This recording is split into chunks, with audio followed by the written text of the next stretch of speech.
He pushed all the right buttons and convinced me that I had to pay these fees.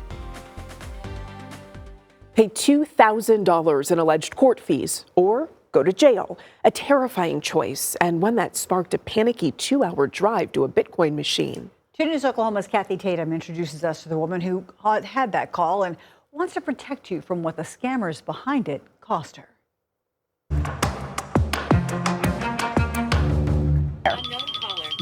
The man told me that I had missed a court date and that there was a warrant out for my arrest. He claimed to be a Tulsa County Sheriff's deputy.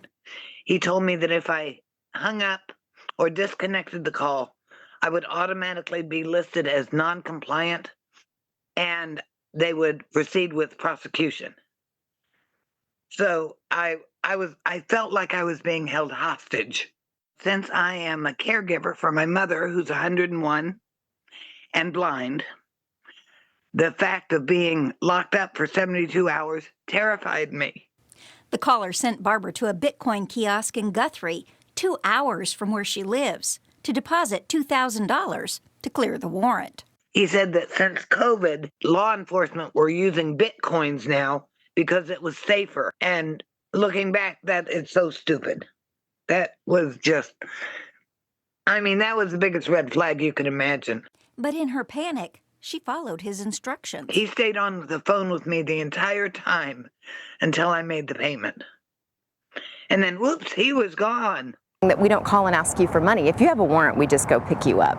Casey Roebuck with the Tulsa County Sheriff's Office says her office gets calls almost daily about this type of scam. We do the best we can to combat it, but clearly this must be some sort of lucrative scam if it just keeps happening. Now, if you get one of these calls and you think, well, maybe I might have a warrant, there's an easy way to check. Don't believe the guy on the phone. Instead, go to the Tulsa County Sheriff's website, check the warrants section. It'll let you know if there really is a warrant out for you. But your best move if you get one of these calls is just hang up and block the number. In Tulsa, I'm Kathy Tatum, 2 News Oklahoma. And whether you lose money or not, if you get one of those calls, report it to law enforcement and the Federal Trade Commission. It helps them track where these crimes are happening, even though they're rarely able to catch the crooks who hide behind taking money through untraceable things like Bitcoin and gift cards.